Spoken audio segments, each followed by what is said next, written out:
So welcome to the Literacy Spotlight. We are the reading specialists here at Mount Daniel. I'm Carly Swanson. And I'm Casie DeSantis. And some of our colleagues fondly refer to us as the CNC Reading Factory. So today we want to go over three things with you. We're going to briefly touch on structured literacy. Last year's Literacy Spotlight was all about that, so you can go back and rewatch it for more information. We're going to talk about our curriculum here, which is Amplify CKLA, and then we're going to talk a little bit about the school-to-home connection that you see in your Danny folders. So let's talk a little bit about what structured literacy is. So structured literacy is something that came out of this body of research called science of reading. And that was a bunch of different scientists in a bunch of different fields all around the world studying the way that kids and adults learn to read. And from that body of research, we came with this approach, which is called structured literacy, and that's the best approach to teach kids to read. And that means that we're using systematic and explicit instruction to teach those essential components of literacy. And if you want to know more about that, we've got a link, or you can look at our spotlight from last year. It goes really into depth about what structured literacy is. So here's a model of Scarborough's reading rope, which is just a model of how students learn to read. So on the top of the rope, you'll see the language comprehension strand. In our curriculum, this is covered by knowledge. On the bottom half of the rope, you'll see the word recognition strand, and that's covered by skills in our curriculum. As students get better at that language comprehension piece and that word reading piece, they become skilled readers. And it's interesting because with that language comprehension piece, they'll get more strategic about how they comprehend, and that will help them become skilled readers. And with that skills strand, they'll become more automatic, and that will help with getting to that comprehension piece and becoming a skilled reader. This is the ladder for reading and writing. I find this a really interesting visual to explain what our population looks like when it comes to reading and writing. A small percentage, 5 to 10% of people pick up reading like it's no problem. And with whatever instruction they receive, they just pick up reading, no problem. And then about 30 to 40% of students pick up reading relatively easily, but do require some explicit instruction in how to read. Then we have 40 to 45% of students who really need explicit instruction in order to learn those reading and writing skills. And then down there at the bottom, we have 10 to 15% of students that are going to need explicit, repeated practice with literacy skills to learn to read and write. So this visual really shows that all students benefit from this structured literacy approach, and reading doesn't come easily to everyone. It requires a lot of effort and a lot of work from our students. So this is just a visual of our curriculum here at Mount Daniel. We use Amplify CKLA, and as Carly mentioned a few minutes ago, we have two parts of that curriculum. We have the skills part, which covers phonological awareness, phonics, and fluency, and then we have our knowledge part that works on vocabulary and comprehension. So you're probably wondering, what are all these things that come home in their Danny folder? Our goal today is to try to show you some of these things that are coming home in your folder, what the point of them are, and how you can work with your students at home with some of these papers. And we're really going to focus on that skills strand from CKLA and focus on that part of the reading rope today. All right, so our first activity is a kindergarten activity that we'll show you. And in kindergarten, we really just start at that basic sound level. So we're going to start by working with some sounds. And the way that we're going to do that is we're going to model. I'm going to be the parent, and Casie is going to be the student, and we're going to model what it would look like to do this activity. And if you're ever unsure of how to say a sound, we put a phoneme video on there. Phoneme is just the smallest units of sound in our language, so you can listen to how to say those sounds if you ever have any questions. All right, you ready? I'm ready. Okay, tell me the sound. Ah. Oh, and our sounds might be in a different order than they are on your paper here, just because I pre-cut them out, so we're ready to go. You're right, that's ah. Nice job. Mm. Excellent. I. Okay, you're right. This is the letter I. It also can say the sound I. Do you know a second sound that this letter might make? No. Okay, this sound says I. Repeat. I. Beautiful.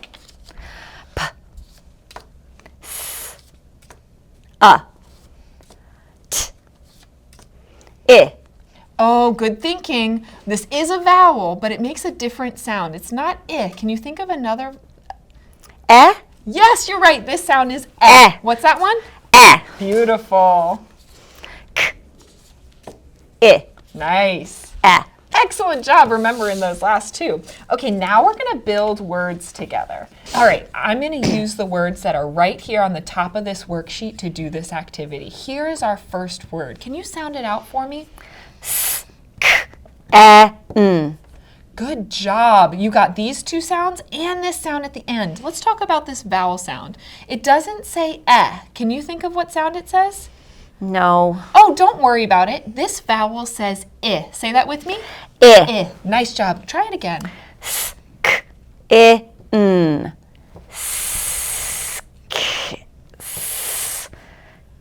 Skin. So close. Sk, in, skin. Do it with me. Sk, I. Skin. Beautiful job. On your own. I. Skin. Excellent job. Okay, now if I take this letter away and I take this letter away and I switch it with this letter, what do I have now? Sun. Excellent job. You're right. That's sun. Now, if I switch here, what word do I have now? Pin. Oh, you're absolutely right. This part of the word says pin. Now let's add that beginning sound. Spin. Nice job. Put it together. Spin. Beautiful work. So that's an example of how you would do this activity with your kindergartners. Next, we have a phonics practice activity for our first grade students. So this activity is reinforcing a spelling rule that your teachers have taught the students. So what I'm going to do is I'm going to teach you as caregivers this rule, and if there's ever a question that you have about an activity page that your student brings home and you're like, I don't understand what's going on here, ask your child, see if they can explain it to you. If they're not able to, please feel free to take a picture and email us. We love to talk about spelling rules. We do it all day.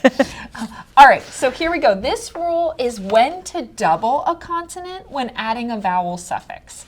Our first word here is the word dab. And I want to change the word dab to the word dabbing. So I'm going to add the suffix ing, okay?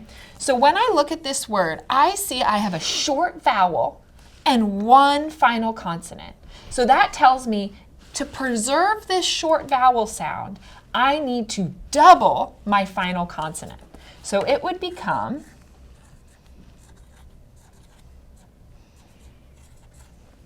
dabbing. There you go. Now, the reason that we have to double is because if we didn't, this vowel would be a long sound and it would say dabbing. And that's not the word that we want to write. So that's why we have to double this B. Now let's look at another example. For example, if I wanted to spell the word busted, I would start with my base word bust, add my suffix, I hear id, but I write ed, and then I see two consonants here at the end. I have a short vowel, but I have two consonants, so I don't need to double. Those letter friends are going to protect my short vowel and make sure it stays short. So I would just add my vowel suffix. Busted. And then let me give you one more example. Let's do the word look. So I have my word look. I want to make it looking. So I'm adding a vowel suffix. In this word look, I don't have a short vowel. So I don't need to double that final consonant because I don't have a short vowel I'm trying to protect. So I would just add that that vowel suffix. And it would be looking. So your student could fill out this worksheet and decide, do I need to double or do I not need to double those final consonants? So this next paper is an example of what a phonics or a spelling pattern would be for your second graders. So in this example, your students are looking at 3 different ways to make the long A sound. So for one like this, we would want to teach the kids how to sort them by different patterns. So we've got 3 patterns that your kids are working on in this sort. So long A can be made with A magic E, it can be made with AI, and it can be made with AY. And there's a lot for your students to think about here. A magic E and AI are always going to be found in the middle of the word, like in the word take. For A magic E, E makes A say its name, and in the word rain, we hear that A, ache, it's that middle sound, and rain, we hear that A in the middle. AY is always going to be at the end of the word. So something you could do with your students at home is call these words out to them, and they can sort them based on where they hear that sound in the word. One thing that's kind of tricky is that A magic E and AI are both always found in the middle of the word. So students often say, well, how do I know which pattern to use? And this is why it's important for them to have practice like this, where they're repeatedly writing it, seeing it, and spelling it so that they can orthographically map that spelling into their brain so that they can remember it. And we say to them all the time, if you don't know how to spell it, try both ways. So your student might try writing take like this. And we're hoping, as they become more skilled readers, they'll recognize, because they've orthographically mapped it, this doesn't look right. I know I'm supposed to use A magic E for this one. So a great strategy you could do with them is call these words out, have them sort them based on their long A spelling pattern. One fun thing that I like to do is to use colored pencils or colored markers for the feature. So they could do the A and the magic E in purple for Danny. They could do the AI in purple and the AY in purple. So the next thing that we'll show you is a spelling list that will come home. This typically starts in 1st grade and continues into 2nd grade. These spelling lists are not your traditional list of words that we want students to memorize. Instead, they're words that contain concepts that we've taught our students how to decode. So for example, on this spelling list that you see, this is focusing on vowel teams. We have 3 vowel teams in this spelling list. We have OR, which says or, AR, which says R, and ER, which says So what you're expecting your students to do is you're going to tell them a word, use it in a sentence. For example, the word is horn. A unicorn has 1 horn. And then you're hoping your students will go horn, or, oh, I know that's an H, or that's OR, that's spelled with an N. And if for some reason your student makes a mistake, you can always give them corrective feedback on how to fix that. I'm going to give it an example here, okay? All right, so your first word that I want you to spell is the word porch. I love to sit on my porch and have a cup of coffee. Porch. Porch. Oh, nice work. You got that beginning and that ending sound. Let's look at our middle sound. Orch. Do you remember what says the or sound? OR. There you go. Porch. Porch. Beautiful job. And I love how you read that word. Nice job. Okay, our next word is barns. The horses live in the barns. Barns. Barns. Excellent job. You got that arn spelled perfectly. Let's talk about b. Look at my mouth when I say b. Does my mouth start like a line or does it start curved when I say b? A line. Your mouth does start like a line. So when I'm writing the b, I want you to start with the line and then make the curve. Right. B. Beautiful. Barns. Barns. Excellent work. At the bottom of your spelling lists, you'll see tricky word. So a tricky word is a word that has a part that you have to know by heart. This is a word that your students might have to memorize. We'll talk about that in a few minutes. Let's look at a second grade spelling list. Yep, so this is an example of a second grade spelling list. You'll see it's a nice continuation of what your students learned in first grade because we're talking about that bossy R, which is that R that's just so powerful it overpowers the vowel and it makes it really tricky to hear. So you'll see in this sort, the kids are working on ER, which says OR, which says or, and AR, which says R. And so really similar to a lot of what else we've done, you can call these words out and have them write them in the different categories for where they go. And as Carly said before, if your students make a mistake, you want to stop, you want to correct them, and then have them retry. And you'll also find that tricky word some at the bottom. All right, now let's talk about those tricky words. So tricky words are a word that has a part that you have to know by heart. Sometimes you'll hear these called high frequency words. Sometimes you're going to hear them called heart words or red words. Same thing. So it just has a part that you have to know by heart. We're going to start with the word said. Said has three sounds. S, e, d. The first sound is s. And that's spelled as I expect with an S. No problem there. Then our middle sound is eh. That's spelled with an AI. This is the part that you have to know by heart. And then at the end of the word said, I hear the D sound. So that's as I expect. So in this tricky word said, there's really only two letters that the students have to memorize. Okay, so now we're going to talk about fluency. Fluency is a combination of the speed and the accuracy with which your children read. Speed is having the right speed. We like to tell them don't read too fast, don't read too slow. And we also want them to read with an appropriate rhythm or prosody, like expression. Accuracy means can we read the words correctly? Both of those work together to improve your students' comprehension and overall enjoyment of reading. So we're going to show you a kindergarten, first, and second grade example of fluency passages and what you can do at home to support your kiddos. So here's an example of something that they have read in school in their little readers. And we're going to practice with Carly as our kindergarten student.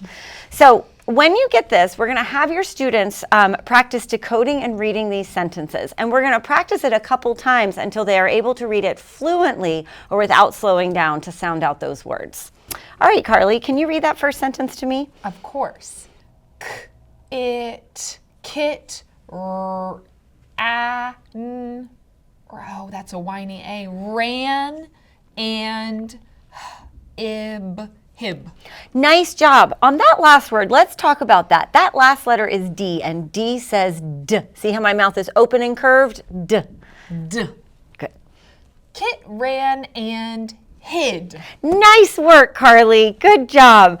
So that's how you could practice fluency with a kindergartner. And if she was not able to read it fluently, we would re-practice that line to help her get better at that. So let's take a peek at a first grade fluency passage. So you'll see in this passage, the coin shop, there's a lot of scaffolds in place for your students. They have tricky words underlined. They have dots in between syllables on multisyllabic words. A lot of things here to help cue your students on how to read this. So let me show you how to do this with Carly. Go ahead, Carly. Can you read this to me? Of course. Da-ba. Let's go back to that one really quickly. This is do. Remember those open syllables? Yes, do-ba, and there's that schwa, do-ba. Yeah. Doba, magic E-O, drove us to the oi. Remember, oi says oi. Coin shop.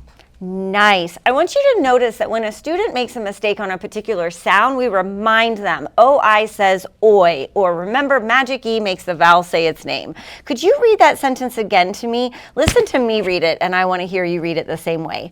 Doba drove us to the coin shop. Your turn. Doba drove us to the coin shop. Nice job. And then this last one is just an example of a second grade reading passage. Again, you'll see how some of those scaffolds go away. There's no dots separating the multisyllabic words and the syllables. The text has gotten smaller and it's a little bit denser. But you would practice with your second grade students in the same way, helping them with accuracy and also with their speed and fluency. Here are just some examples of work that your students will do at school. Here's a reading response activity where after the students read a story in their decodable reader, then they're going to be asked to answer comprehension questions. And when we ask students to answer comprehension questions, we want them to respond in full sentences and go back into the text and find where that answer is in the text. So when you're working with students at home and reading a book to them, we strongly encourage you to ask them questions as you read and encourage them to answer in a full sentence. For example, this question is, who is Doba? So I would give my students a scaffold of saying, Doba is, and then help them fill in the blank, and then put that together into one complete sentence. And again, here's an example of a second grade reading response. Again, you'll see some of those scaffolds have been taken away. The primary lines are different, where they don't have that dotted line down the middle to help students with their upper and lowercase letter formation, but same expectation, asking our students to answer in complete sentences and go back and reference the text for where they found those answers. Which kid misspelled the word penicillin? We're not going to write the student's name. We're going to say, Carly misspelled the word penicillin. So just to quickly wrap up, what we did is we showed you how to practice spelling words at home with rainbow or word sorts. You call the words out. The students could spell them orally. They could write them in the sand or in a piece of paper, with chalk on the driveway, whatever's fun and engaging for them. We practice that fluency. Another option for practicing fluency is you can time your student, put a sticky note on that paper and set a timer, see how long it takes them to read it the first time, then practice a couple times, and then read that again with the timer on to see how they improve. That can really build confidence within your student. And a huge piece too is read aloud with your child. Grab a book, sit together, read that book, talk about what's happening in the story, ask them comprehension questions, and model your thinking. If you're making an inference while you're reading, show them that. Be like, oh, this is what I'm thinking and here's why. That is a huge support to our students as they develop comprehension skills. Also, if these materials that come home in your child's folder are either too difficult or too easy, please feel free to reach out to us. We would be happy to support you in finding activities that support your students' literacy development at home that are just right for them. And lastly, we linked a couple of parent resources for you here. We'd love to point out the bottom two. The decodable books is something that you'll find every week in Danny's Corner. It's something that Ms. Swanson and I worked really hard on at the beginning of the school year, which has online decodable books linked by developmental feature with your students. So if you're ever looking for something, it's right there. And then also that phoneme video that Ms. Swanson referenced earlier, it'll show you how to make every single phoneme, so we're doing it just right for our students. Please reach out with any questions. We obviously love to talk about this, so we would love to answer any questions that you might have, whether it's like, what is this spelling rule? I don't understand. Or this is too hard for my kid. What should I do instead? Or I would really like to challenge my kid. What can I do to challenge them? Please reach out. We'd love to answer your questions. Also, if you're watching this, please encourage another parent to watch this. We'd love to spread the word about how we can support our students' literacy skills. Yep. Thank you. Thank you.